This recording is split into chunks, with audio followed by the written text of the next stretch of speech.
कौन? आप पालकी में बैठो, आपका इंतजार कर रहे। कहा जो तुम हो तो मैं हूँ, कौन पालकी उठाएगा और कौन लेकर जाएगा? जाओ। कहा राज कौन चलाएगा? कहा जिसको चलाना होगा चलाएगा। चल दिए और जड़ भरत जी के साथ में तपस्या करके अपने शरीर का परित्याग कर दिया। बोलिए वृंदावन बिहारी लाल की, बोलिए राधे राधे की। और इसके पश्चात सुखदेव स्वामी ने कहा, सुखदेव स्वामी से राजा परीक्षित ने पूछा, महाराज ये बताओ कि ये जो पाप करते हैं उसका कोई धोबी घाट है? कहा हाँ। आप क्या उसका धोबी घाट है? कहा उसके लिए 27 प्रकार के नरक बताए गए हैं। तामिश्र, अंध तामिश्र, रोरो, महारो, कुंभी, पाक, कालसुत, अति, पत्रवन, सुकरमुख, अंधकूप, कृत्रिम भोजन, संदस, सप्तदुर्भी, वज्रकाल, शालमणि, वैतरणी, योध, प्राणरोध, विवसन, सारमयेदन, विचि, अयापान, सार गर्दन, रक्षोत्कर्ण भोजन, शूल, क्रोध, द्वंद्व, सुख और धान, परिवर्त, सूचि मुख, ये 27 प्रकार के नरक हैं। और इस 27 में जीव जाता है जो जैसे करनी करता है। जो झूठी गवाही देता है उसको ताम्रमिश्र नरक में छोड़ देते हैं, और जो दूसरी के धन को हरण करता है उसको रौरव नरक में छोड़ देते हैं। रौरवा नरक कहते हैं, रौरवा नरक होगा, उसमें रूरू नाम का एक कीड़ा होता है, वो इधर से पैर से घुसता है, सिर से निकलता है और पूरा जो है शरीर चाल देता है, उसी में छटपटाता है जीव। सुखदेव स्वामी जी की बात सुनते हुए राजा परीक्षित कांप गए। कहा महाराज कभी ऐसा हुआ है कोई नरक से बचा हो? अब अजामिल की कथा आती है। कान्य कुब्ज दासिरपति अजामिला नाना नष्टा सदाचारो दास्य संसर्ग दूषिता। संक्षेप में जो है वर्णन करते हुए चलते हैं तो कहा कान्य कुब्ज एक कान कुब्ज के यहाँ ब्राह्मण के यहाँ एक पुत्र हुआ, दासी का पुत्र जामिल। वो बड़ा अच्छा था, लेकिन उसने एक बार एक शूद्री को, एक वैश्या को एक शूद्र के साथ रति क्रिया में देख लिया। अच्छा, शूद्र किसको कहते हैं जानते हैं? जो दुष्ट होता है। हम लोग अलग अर्थ निकाल लेंगे है। जो दुष्ट होता है, भगवान की कथा नहीं सुनता है, भगवान का स्मरण नहीं करता है, उल्टा सीधा जगह खात पीता है, वह शूद्र है। और जो सब नहीं करता है तो शूद्र कोई शूद्र नहीं है। तो उल्टा सीधा क्रिया जो करता है तो उसको शूद्र की संज्ञा दे दी। उसको रति में देख लिया, तब से वो जो उसी के पीछे चल दिया, उसको ले आया अपने घर पर, अपनी पत्नी को भेज दिया मायके, और उससे कई पुत्र हुए। और वो वैश्या को क्या धन चाहिए, और ब्राह्मण देवता को धन इतना भिक्षाटन करके होता नहीं था। उन्होंने धीरे धीरे चोरी की, उसके बाद डाकू बन गए। एक दिन क्या हुआ, उनके यहाँ संत जी आ गए। अयोध्या से संत चले चंद्रमास करने के पश्चात वृंदावन जा रहे थे। रास्ते में अजामिल का गांव पड़ा, वहां रुक गए। किसी से पूछा बहुत जने उपमज्जी तो होता है, तो कहीं बताओ सबसे बढ़िया भक्त कौन है, उसके यहाँ जाएंगे हम लोग, रुकेंगे। सबसे अच्छा भक्त है अजामिल, उसके यहाँ जाएंगे प्रभु। आज जाओ बहुत छोड़ ले। पहुंचे वहां पर, जब देखा वहां पर वो वैश्या निकली। वैश्या बड़ी प्रसन्न हुई, महाराज आप तो गलत दरवाजे पर आ गए हो। अब गलत क्या, हम लोगों के लिए सब सही है। उसने कहा आप संत को पूरा सच्चाई नहीं बताएंगे, उनको सूखा अन्न दे दिया। और संतों ने भोजन बना करके भगवान का भोग ग्रहण किया। और उसके बाद रात को 2 बजे अजामिल आया। जैसे आया, कहा कौन हो? भजन चल रहा था, डांटा जो है गलगुच्छा लपेटे हुए। तो कहा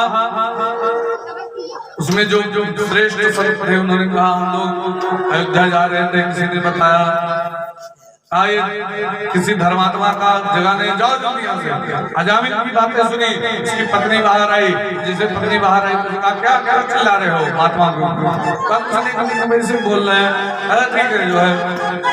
उसके बाद लेकर चली गई। महात्मा जी समझ गए इसकी चाबी जो है पत्नी के हाथ में है, इसको संभालना। अब सुबह हुई, जब जाने लगे महात्मा लोग तो कहा हमें दक्षिणा दो। जो श्रेष्ठ महात्मा थे, जो श्रेष्ठ महात्मा थे, सब लोगों ने विचार किया हमने इस दुष्ट कान में खाया है तो इसके लिए मुझे इसका कल्याण करना चाहिए। तो कहा एक काम करो। कहा क्या? मुझे दक्षिणा दो। जामिल ने कहा चुप करके चले जाओ, तुम्हारी झोली डंडी बच गई, इतना बहुत है। तो उसकी पत्नी ने कहा क्या हुआ देने में? अच्छा ठीक है। तो कहा मुझे कोई द्रव्य नहीं चाहिए। तो कहा तब क्या? कहा इस बार जो आपके बालक होगा उसका नाम नारायण रख लेना। उसका नाम नारायण रख लिया और सब लोग तो चले गए। जब अजामिल का मृत्यु का समय आया तो वो बालक जन्म ले चुका था, खेल रहा था, और जैसे जो है यमदूत आए उसे पकड़ने के लिए काले काले, तैसे जो है वो चिल्लाया जोर से। कौन? जामिल चिल्लाया, अपने बेटे को पुकारा उसने, नारायण बचाओ, नारायण बचाओ। भगवान के 4 दूत पार्षद इकट्ठे होकर के प्रकट हो गए वहां पर, और जैसे प्रकट हो गए उनको मार करके भगा दिया। यमदूतों को यमदूत दौड़े दौड़े गए। यमराज से कहा आज से हम नौकरी से इस्तीफा दे रहे हैं। क्यों? आपका पता, आपके ऊपर भी कोई सत्ता हम तो जानते थे, आपकी सत्ता है, लाने गए थे, उसने नारायण नारायण कह दिया, उसको 4 पार्षद आ गए, हम लोगों को पीट करके भगा दिया। अरे धीरे बोलो, धीरे बोलो। कहा क्यों? कहा ये जो नारायण शब्द है अगर पापियों के कान में चला गया तो इन लोगों का मुक्ति हो जाएगा। इतना महात्मा है, बहुत महात्मा है। कौन कौन लोग जानते हैं? 12 लोग जानते हैं। कौन कौन? स्वयं नारदा संतो कुमार मुनि प्रहलादो जन्मो भीष्मो बलिर्वैया सखी वयं। स्वयंभू नारद जी, स्वयंभू अर्थात ब्रह्मा जी, नारद जी, शंभू, सनत सनंदन सनातन समन सनत कुमार, कपिल मुनि, प्रहलाद जी, राजा जनक, भीष्म पितामह, राजा बलि, वैया सखी अर्थात मैं। इतने लोग हम जानते हैं भगवान के बारे में, और भगवान के नाम के बारे में कितने लोग जानते हैं। अच्छा तो ठीक है, बोलिए वृंदावन बिहारी लाल की, बोलिए राधे रानी की। इतने लोग हम जानते हैं कि भगवान के नाम की महिमा के बारे में, इसीलिए 12 लोग जानते हैं। यही से 12 बावन खवावे के विधान होगा।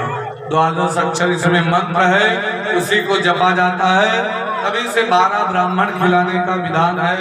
अभी से 12 चंदन त्रिशूल वाला ये लगाने का विधान है, क्योंकि 12 भागवत है, इसीलिए इसका नाम भागवत पड़ा। बोलिए वृंदावन बिहारी लाल की। अब बता दो किसको लाना है, किसको नहीं लाना। आज जिसने भगवान की कथा नहीं सुनी, जिसने भगवान का जाप नहीं किया, जिसने भगवान का स्मरण नहीं किया, उसको लाना है। कहा ठीक है। इसके पश्चात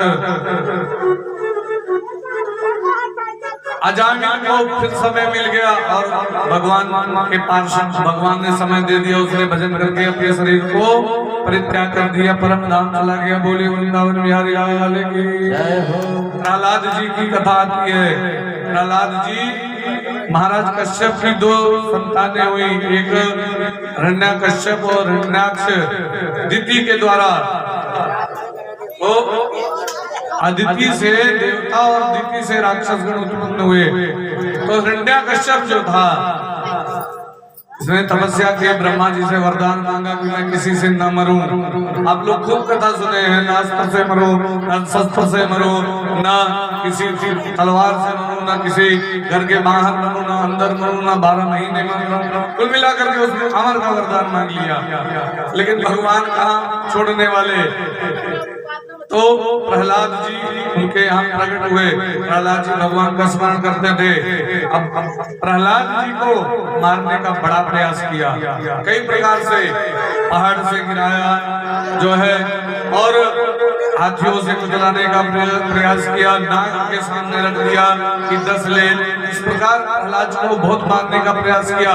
अभी होली आने वाली है, होलिका आई उसकी बहन, इसको लेकर के बैठ गई। होलिका जल गई लेकिन प्रहलाद जी नहीं जले। इस प्रकार प्रहलाद जी को भी बड़ा मारने का प्रयास किया लेकिन नहीं मार पाया। अंत में प्रहलाद से पूछा तेरा भगवान कहाँ है? कहा हम में भी है, तुझ में भी है, इस खड़क में भी है, इस खंबे में भी है। कहा इस खंबे में है? कहा मारा भड़ाक से एक गदा खंबा टूटा, नरसिंह भगवान प्रकट हो गए। बोले नरसिंह भगवान की। और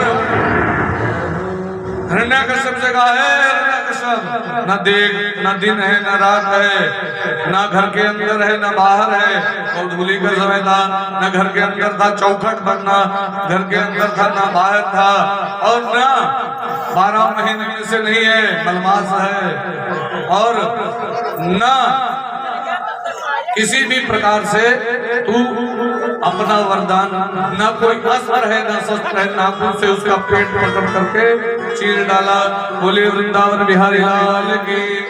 और प्रहलाद